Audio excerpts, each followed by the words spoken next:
You are Locked On Braves POSTCAST, part of Locked On Sports Atlanta, your team every day.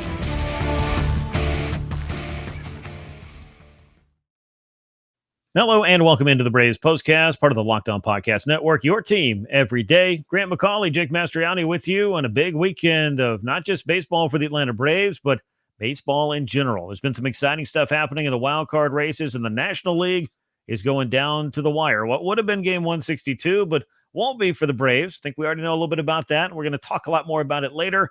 But the bottom line was, if the Braves keep on winning, they're going to control their destiny, and they found a way to keep on winning against the Kansas City Royals on Saturday night. And it was Travis d'Arnaud who came through with a walk-off home run in a 2-1 Braves win. Reynaldo Lopez, magnificent in his return from the injured list. We'll talk about that. And, oh yeah, stick around because we're going to tie ourselves and possibly you as well out there, at least your minds, in knots, trying to figure out what exactly has to happen for the Braves to clinch this weekend and what, if anything, we know about what could be on the line come Monday. In other words, we got a jam-packed show. We're going to jump into it. But first, hit that thumbs up button, subscribe to Locked On Sports Atlanta on YouTube, and to Locked On Braves, wherever you get your podcasts. Today's episode is brought to you by Booking.com. Booking.yeah, the right stay can make you a fan of any city, even your rivals. Book today at Booking.com, official accommodation partner of MLB. Get the Booking.com app today. Well, Jake, the Braves have not yet made accommodations for who they're going to be playing in the wild card, but they can pretty much sew this thing up when it comes to Sunday, because they were able to keep doing exactly what they needed to do on Saturday. Another night, another win, another moment for this club. The runs weren't many, but it was enough, and Travis d'Arnaud sent the Braves home happy. I mean, what a turnaround this has been, where it looked like maybe coming into the week, the Braves had a huge uphill battle, and they did. But, obviously playing from behind, and now here we are. They're one win away from being able to clinch a postseason spot. They control their destiny. And again, just, it's crazy where we are again with this Braves team, everything that they've gone through. Still got work to do, obviously, but definitely feel like they're in a much better spot. They are in a much better spot than where they were, as we talked about before, a week ago, 4 to 8 hours ago. Yeah, and as we have talked about all season long, winning cures a lot of ills. And as I have said, and this goes back a couple of years, it's a deep cut here on the show. You can win ugly, but you can't lose pretty. Well, the Braves had a pretty win tonight. It was a beautiful thing for the Braves. And Travis d'Arnaud delivered the walk-off home run. Safe to say, Jake, I think biggest home run of the year for this team. If not, it's on the very short list. It is first walk-off for Travis d'Arnaud, which is kind of surprising because I feel like he's come up with some big hits late in games for the Atlanta Braves. But what a moment for him. And we talked about these catchers, how bad they've been offensively, and I think bad is putting it lightly. And they both come up with big home runs in this series. I mean, that's just kind of baseball for you. This was a game, too. Again, the Braves, we've talked about it coming in. They have to win all these games, but this is a game where you're facing a team that was up celebrating the night before. Mm-hmm. They come into this one a little bit sluggish. You could not let this one slip away. And for a while there, it felt like that was going to be the case, as the offense just couldn't get going. And then one swing of the bat from Travis d'Arnaud in the ninth inning kind of changes all of that. And with that, what else transpired on this night, it's changed a lot for the Atlanta Braves. It definitely has. I mean, this is a weekend where possibilities have not only been put out there for the Braves, but they have also taken advantage of their opportunity to maybe cash in on these possibilities. And that the biggest one of all being perhaps clinching before the weekend is over. That did not feel like a thing when this homestand began. But obviously a lot's happened since then. The Braves only got to play the Mets once. The weather forced the postponement of a couple of games, pushed a doubleheader scenario into play for Monday, which is still on the table, but we'll get to that later. But the bottom line was, we knew that waiting on the other side of the Mets was a Royals team that very much wanted to find its way into the postseason. They got to do it by virtue of another team losing. So, as you mentioned, they got to do their celebrating after their loss on Friday, which sounds weird, but getting to the postseason, that's the excitement. And for this club, I'm sure it's a lot of that excitement built in for Kansas City to go out and see what they can do. But this was certainly a game where, if you looked at it from the Braves side of things, bringing Reynaldo Lopez back off the injured list and trying to keep their momentum going and control their destiny, you're right. They could not afford to lose to, if you want to call it a hangover lineup or whatever. This was just one of those games where it's felt like at times over the course of this year, we've done a lot of these post-game shows, and it's just been talking about a game that they could have won, should have won, and didn't win. And fortunately, this was not one of those. Fortunately, it wasn't. Again, it felt like maybe it was going to go that way for a while, but you're right. These have been those games this year where on paper it looks like a game that the Braves should win pretty easily. And here they are having to battle, to scrap and claw. The game we brought up a lot this year is the White Sox game that they lost 1-0 with Chris Sale on the mound. It's just, that was the most winnable game I think the Braves will ever play, and they somehow lost it. And again, this is another one of those where it just felt like it was very winnable, almost let it get away from them, but they didn't this time. And it's just, a credit to the Braves, obviously sticking around in there, the pitching staff, which I know we'll get into, just giving the offense some time. But like I said, this is one you had to win. You could not let this one get away. I mean, they took their best player out of the lineup. He did not play in this game. The only player they have with an OPS over 670 over the last month, they took him out of the lineup. So it was a game that the Braves should, again, they had to win for obvious reasons, but also because of what you were facing. Yeah, no, they definitely did. And when you think about it, that Chicago White Sox lost the 1-0 one with Chris Sale on the mound, but losing a series to the Chicago White Sox, that's a short list of teams here in 2024 as the White Sox broke that record coming into the weekend, as well as the Tigers were busy punching their ticket to the postseason. So there's been a lot of crazy stuff going on. Now, another great development for the Braves, Reynaldo Lopez coming off the IL with ice water flowing through his veins, 6 innings of 1-run ball, 9 strikeouts, dynamic looking slider, plenty of life on the fastball, a clutch pitching performance for Lopez as he bounces right back and puts himself firmly into the Braves' plans. If they're looking for somebody to throw important innings, not just on Saturday, but moving forward, I think Reynaldo Lopez had quite a fine audition. Yeah, I wasn't sure what we were going to see. I mean, I know it was pretty much the minimum stay on the injured list, but still, guy that's been out for 2 weeks and he comes back and looks like Reynaldo Lopez. I mean, it was really great to see, and a big development for this Braves team, as you mentioned. If they can get into the postseason, and that's starting to look more likely, now all of a sudden you got another weapon available for you in Reynaldo Lopez. And that slider, I mean, it was really, really good. All the stuff, fastball was good as well. I mean, it was Reynaldo Lopez that we've seen for most of this year. And again, I know he wasn't going against the better lineup in baseball. As I mentioned, Bobby Witt Jr. wasn't in there, but still, it just the stuff and what you saw. I mean, he was able to backdoor that slider to lefties. He was able to put it where he wanted to. The fastball velocity was there. It was great to see. It was very encouraging. Like I said, after being down for a couple of weeks, wasn't quite sure what we're going to get from Lopez. Talked about it yesterday. It was encouraging to hear him say that he felt good and was ready for whatever role the Braves needed him in. But way he pitched tonight, I got to imagine he's going to have a good chance to start a postseason game if they get there. Yeah, one would certainly expect that. And you just wanted to make sure, I think with Reynaldo Lopez, that if this was a little bit of an injury scare, that it got checked out and nothing was going on. You didn't want to have him sit around for too long. But I know Brian Snitker said, look, we liked what we saw, and he liked how he felt in his side sessions. And even without the rehab start, they didn't feel like they needed to put a bunch of limitations on him. And as we saw in this start, he was able to be incredibly efficient, which also helps as he navigated those 6 innings. Now, we'll talk a lot more about that as we go on. The other run in this game, besides the d'Arnaud solo homer, came thanks to a throwing error. So some charity by the Kansas City Royals to allow the Braves to score their run in the bottom of the 4th and tie things up after the Royals had scratched across a run in the 3rd. But runs, hits, base runners in general were pretty hard to come by in this game for both clubs. But the Braves were able to be opportunistic there early, and you'll take the charity if you have to, and then not let things go any further than it needed to with the walk-off home run from Travis d'Arnaud. Now, we have a lot to get into with scenarios that'll be going on later, and I promise you that we will, but just big picture right here, Jake. Sunday is shaping up with a chance for Atlanta to clinch a postseason spot. As we alluded to or touched on very briefly when we started up here a week ago, 2 weeks ago, right after the All-Star break when they had 2 6-game losing streaks. It seemed like there were many times over the course of this year where the season was teetering. The Mets getting red hot was another factor, and the Braves quite simply could not control that. But now they find themselves getting hot at the right time as well.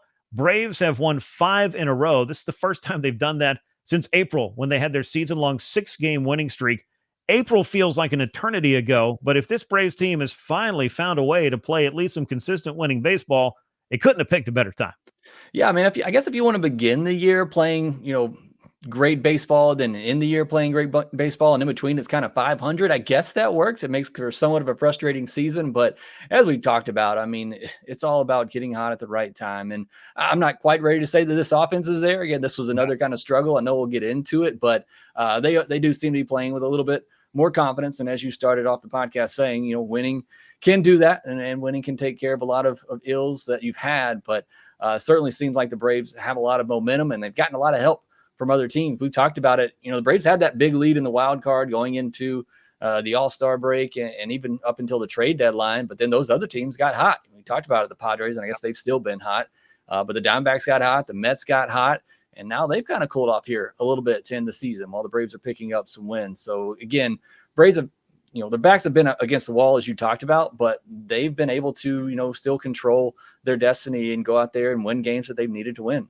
Yeah, and that's what they want to continue to do. And Sunday would be a big day of controlling your destiny with one more win. We're, of course, going to talk about that. We'll also touch on the start by Reynaldo Lopez. Some of the Braves' pitching plans as well on Sunday have not yet been announced, so we'll see what direction Atlanta wants to go now that both the Mets and the Diamondbacks have lost. What will that do for Atlanta's potential starter come Sunday for what would have been the regular season finale, but may only be a warm-up for potentially more games? But the Braves can't really worry about that. Winning on Sunday is what they're going to be focused on, and we'll focus on it as the Braves postcast continues.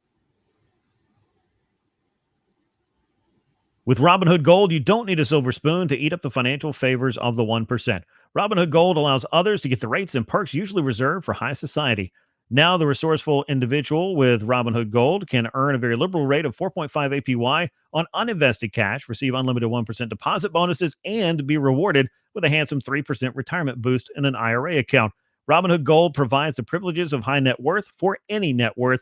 These generous benefits are now available for only $5 a month. The new gold standard is here with Robinhood Gold. Sign up at Robinhood.com/gold. Terms apply. For product-specific disclosures, visit Robinhood.com/gold.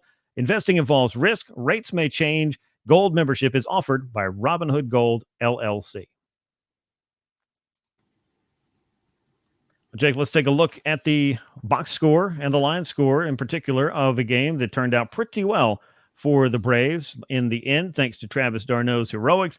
Atlanta is now a season-high 17 games over 500, 88-71 after the win. 2 runs, 5 hits, no errors. The Braves left 7 men on base in this one. Royals just 1 run, 3 hits, committed a couple of errors, one of them costly, left 3 men on base. Long is a loser. He drops to 3-3, serving up the home run to Travis d'Arnaud. The winner is Iglesias, now 6-2. A very efficient, dominant inning from Raisel Iglesias after having to come in and work ever so slightly in the opener to get a 1-pitch save. He goes out and picks up his 6th win of the year, and the Braves have been utilizing him as quite the weapon at the back end of the bullpen and, getting tuned up, getting ready for a time of year where those bullpen weapons can come in handy. So Raisel Iglesias looking like he is in the right form. And Reynaldo Lopez, despite having to sit around for about 2.5 weeks, thanks to some shoulder inflammation this time around, Lopez comes off the IL with an efficient 73-pitch outing, 6 innings, 2 hits, 1 earned run, no walks, 9 strikeouts. Jake, just like the last time he came off the IL with the shoulder inflammation this time, it was, I believe, the elbow inflammation the last time. Lopez looked very strong and showed absolutely no ill effects. And you mentioned the 73 pitches. I think that's what's, sticks out a lot in this one, other than the stuff just being good, is just how efficient he was and being able to throw strikes. The command looked good, but, again, the other stuff we already talked about. I mean, he maxed out at 99 on the fastball. He averaged 96 on it. That's actually up on his yearly average. And just, again, I'll mention it, that slider, I thought it had great movement on it.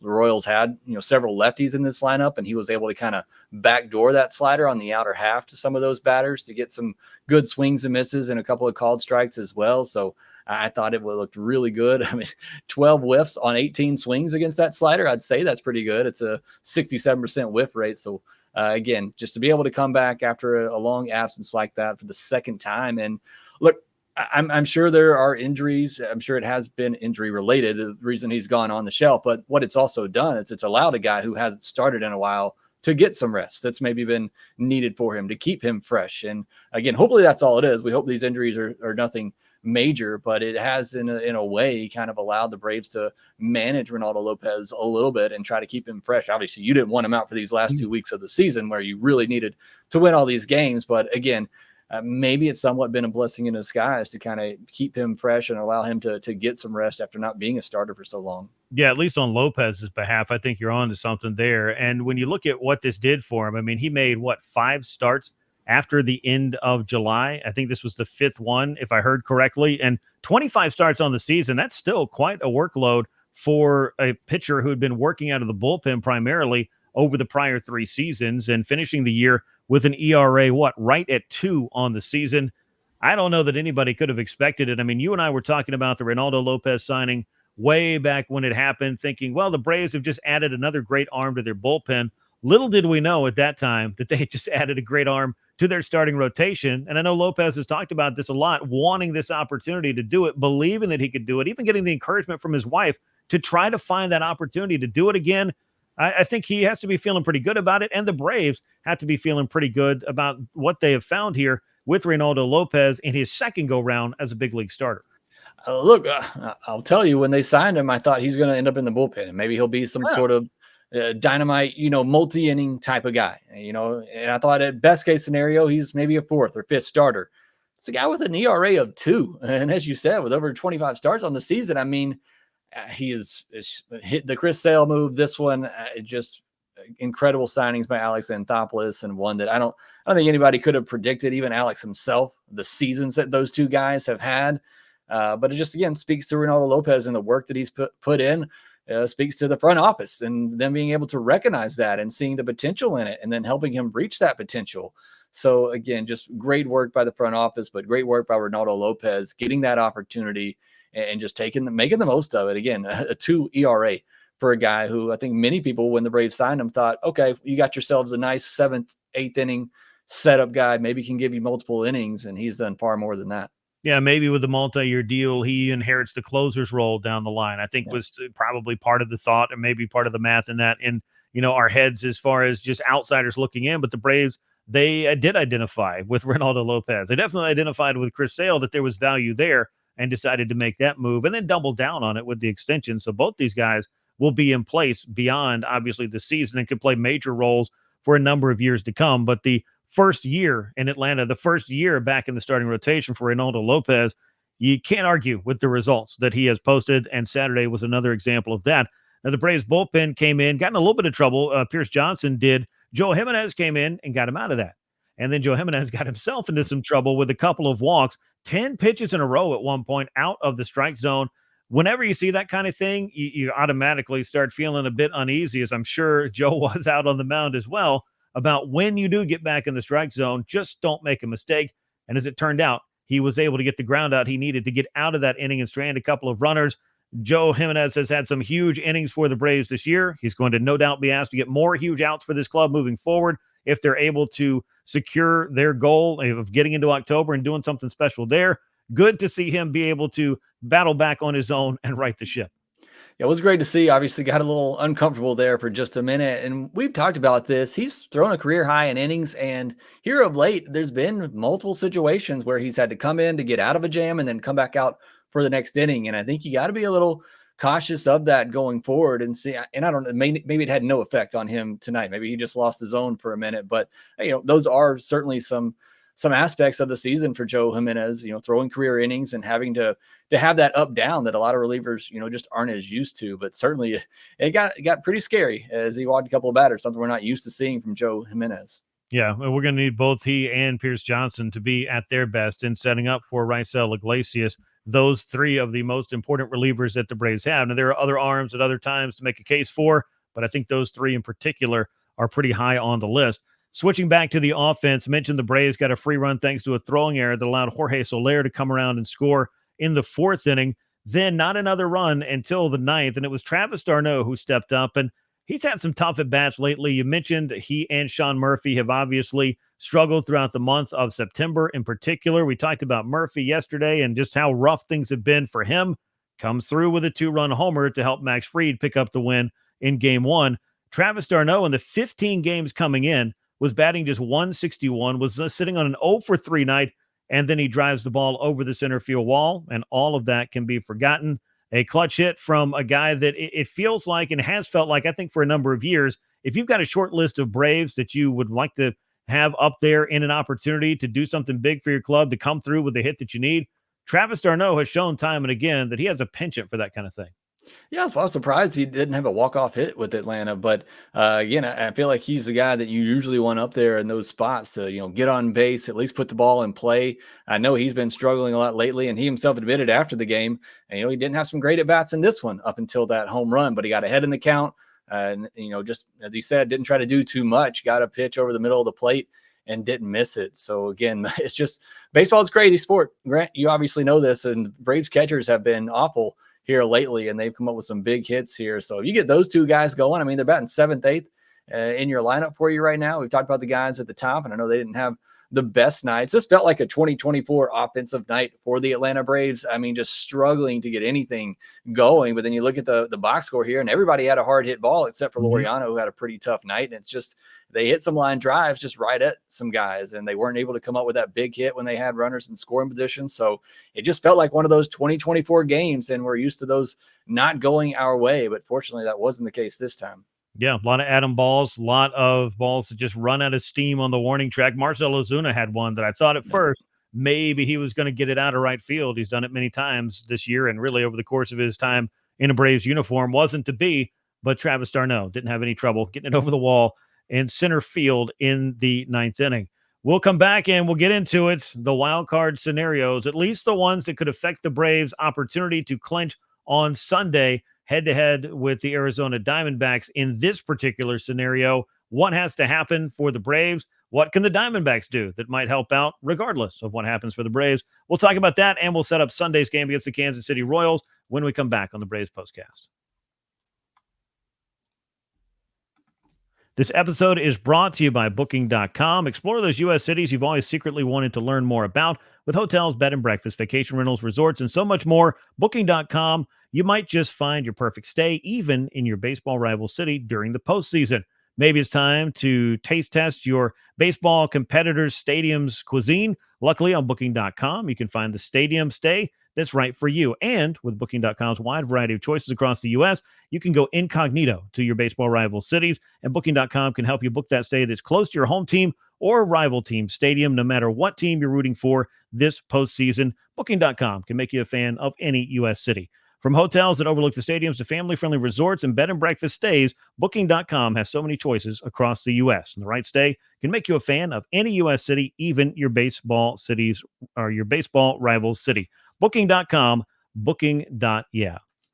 Prize Picks is America's #1 daily fantasy sports app with over 5 million active members. Get in on the daily action with your friends and become part of the Prize Picks community today. You can now win up to 100 times your money on Prize Picks with as little as 4 correct picks and turn $10 into $1,000. Prize Picks is available in more than 30 U.S. states across the country, including California, Texas, and Georgia. Download the Prize Picks app today. Use the code LOCKEDONMLB. You'll get that first deposit match of up to $100. That code again is LOCKEDONMLB, all lowercase, on the Prize Picks app for a first deposit match of up to $100. Pick more, pick less. It is that easy with Prize Picks. Well, the time has come, Jake. The time where we try not to confuse ourselves as we see what needs to go on for the Braves to punch their ticket to the postseason, and then perhaps a peek beyond that, beyond Sunday. But let's start with the good stuff first. The Braves, they need themselves another win to be in the best position possible, and that, of course, would be the position of going on to October.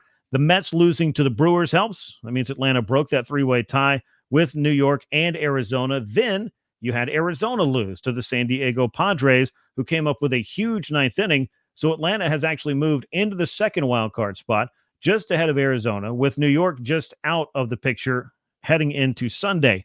So I put together a list of the scenarios that need to happen for the Braves and Diamondbacks solely, in which Atlanta could go ahead and punch their ticket to the postseason and push the Diamondbacks either out of the picture altogether or make them the New York Mets problem. If the Braves win and the Diamondbacks lose, that will clinch a postseason spot for the Braves. If the Braves win and the Diamondbacks win, guess what? That will also clinch a postseason spot for the Braves. If the Braves lose and the Diamondbacks lose, it clinches thanks to the tiebreaker. Then it gets a little more complicated from there. But, Jake, those are some pretty good opportunities for Atlanta right there. If they can either win the game or the Diamondbacks decide to lose a game, things could go well for the Braves in terms of securing one of those 3 spots. And then you might have to do some cleaning up on Monday. Yeah, I mean, obviously, easiest possibility for the Braves, just win one of your next 3 games and you're in, but they still have a possibility of clinching even without winning if the Diamondbacks lose on Sunday. They cannot clinch over the Mets on Sunday. They would still have to play those 2 games, but they would still have to at least play 1 game on Monday. But yeah, the Braves, go into Sunday with a couple of opportunities to clinch a postseason spot. And then, what do you do with Monday at that point? Then there becomes a scenario of, are we playing those games for the Mets' sake? Mm-hmm. And of course, that all depends on what those 2 teams do on Sunday as well. And the Braves could also get in a unique position, Grant, where they maybe control who they play in the postseason. If they're able to clinch tomorrow, then, depending on what they do with those Mets games, they could, and I'm not ever going to say the Braves that are going to, let a game go, but they could decide if they want to go to Milwaukee or they want to go to San Diego if they already have a spot clinched. So they want that second wild card spot or that third one. But obviously, Braves fan, it's been a tough year. We just want to go ahead and get that spot clinched up and get it to the postseason any way possible. But yeah, going into what's supposed to be the final day of the year for Major League Baseball, the Braves got a couple of clinching scenarios. Yeah, it's going to be interesting to see how it all plays out, particularly with the ones I just laid out on Sunday. That pertains to the Braves and Diamondbacks. I was asked after posting these on social, well, what about the Mets? And I did say that's another headache for another post. The Mets obviously have the opportunity to, perhaps push things into Monday if they are able to pick up a victory on Sunday. And even if the Braves win on Sunday and the Mets lose, you're still, I think to your point, the Braves will be up 2 over the Mets with 2 to play, and the tiebreaker has not truly been decided. So I don't know if this goes all the way to the commissioner's office or not. If the Braves do clinch a postseason spot, I don't know. And I'm just throwing this out there. I haven't heard this from anywhere, just one of the many things. If you're comfortable with wherever you're going, do you just forfeit those games and not even play them? I don't really know how that would go. It doesn't sound like a thing that would happen, but a lot of things this year have not sounded like something that should be in place. So I don't know. I mean, put on your tinfoil hat and come up with your best theory, I guess, as far as how Monday could go.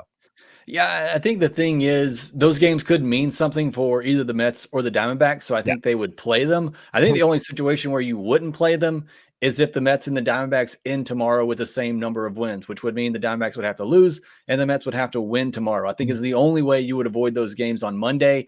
And I think at that point, I think you probably would. I think both teams would rather avoid those games, and I think the Braves would just get that second wild card spot, assuming they win tomorrow, and avoid those games on Monday. But again, that scenario, it would take the Braves winning, the Mets winning, and the Diamondbacks winning in that situation. So again, a lot that could play out. I think those Monday games are going to get played. It's just, do they mean something for the Braves? Do they mean something for the Mets or the Diamondbacks is really all that's kind of left to be decided. But I would love, I think both teams would love to not have to play those games if at all possible. And I say that tongue in cheek. I don't expect a bunch of forfeitures. I just had to throw it out there because it's been one of the many things that I've heard a lot of different conversations in a lot of different places. I don't know that that would be something or precedent that MLB would necessarily want to set. But as you look at it from the doubleheader side of things, before we hopelessly talk ourselves in circles with this for too long, there is a scenario, of course, where you only have to play one of the games on Monday. If the Braves win that and they take that tiebreaker, I would imagine it would make the game 2 pretty unnecessary under most, if not all, scenarios. I think what could be a weird situation is that if the Mets, say the Braves clinch tomorrow, but the Mets need one more win on Monday in order to clinch their spot, and the Mets win that first game, do you play the second one? Because then at that point, the Braves and Mets could be tied, and they'd be tied for the season series too. So what do you do at that point, and how do you handle seeding? Do you just go ahead and play the second game? You're already there. So I think that could be, a little bit of a weird spot too that could happen on Monday. But again, for the Braves fans out there, just win one more game or hope the Diamondbacks lose tomorrow. You get in, and then we worry about Monday when Monday gets here. Yeah, I'm going to go ahead and say, let's worry about all of this tomorrow once the Braves wrap things up with the Kansas City Royals, because that's who they have the opportunity to beat in that game. Now, after the contest, they win over the Royals on Saturday. Atlanta did not name a starter for Sunday. So I guess could be Charlie Morton, could be Chris Sale, could be Spencer Schwellenbach. I mean, what direction do you think the Braves go with this one? I think they go Charlie Morton. That's who I would go with. I think you go with your veteran there on the last day, and then that kind of lines it up if you do get into the wild card series that you have, Sale, you have Fried, you have Schwellenbach or Lopez potentially to pitch in a game for you. So it kind of just, leaves one of your best. I mean, if in a wild card series, love Charlie Morton. I don't think he's starting one of those games. So I'd go ahead and throw him on Sunday. And then if you don't win there and you need it on Monday, then you still have Schwellenbach on an extra day of rest. You still have Chris Sale, obviously. So that's what I would do if I were the Braves. I'd go with Charlie Morton on Sunday. Well, we will see what exactly it is that will happen and who will be starting. And I guess who will throw the bulk of the inning for the Royals. They did throw Seth Lugo on Saturday. Will Cole Reagans throw any innings on Sunday? Is there any point in doing that? Perhaps. they would do it, and then they'd have to have their relievers once again cover a whole bunch of frames. But then they don't have to worry about playing a doubleheader on Monday, so maybe that's a moot point as far as that's concerned. But the Braves and the Royals will meet at 3:20 p.m. Eastern time. Keep in mind, Sunday, all the games across the league, this has become the tradition, all start at the same time so that we're not sitting around for the 11 a.m. streaming service game, then some noon games, then some 1 games, then some 4 o'clock games. It's all going to be happening and pretty much coming to a close. So we'll be finding out in pretty short order what this scenario is ultimately going to be. Yeah, and obviously, I think that's a smart move for Major League Baseball. So you don't have teams just kind of, scoreboard watching or waiting for a game to end and knowing what you need to do. But yeah, I think that's the right move. And for the Royals, as you mentioned, if Reagans does pitch, I think it'll be the same thing. Maybe he gets 2 innings. This should be a glorified spring training game for the Royals, which doesn't mean anything. As we saw tonight, you still got to go out there and play the game and get the win. But I would imagine most of their starters only play half the game, and I wouldn't imagine that if they do throw Reagans that he throws very much. Well, we'll see what happens. Braves and Royals in their series finale, not the season finale, as we've talked about at length now. We'll figure out when exactly that's going to happen. But a huge win, a must-win game for the Braves if they want to go ahead and take away some of the doubt from their playoff picture. A win on Sunday would be just what the doctor ordered. That's going to bring us to the end of this edition of the Braves Postcast. Make sure you subscribe to Locked On Sports Atlanta on YouTube. Leave us those likes and comments. Share the show with a friend and subscribe to Locked On Braves wherever you get your podcast. Once again, the Braves with a win over the Royals. They've made it 5 in a row. Can they make it 6 on Sunday? We'll all find out together. For Jake Mastroianni, I'm Grant McAuley. We will catch you after that game. And until then, so long, everyone.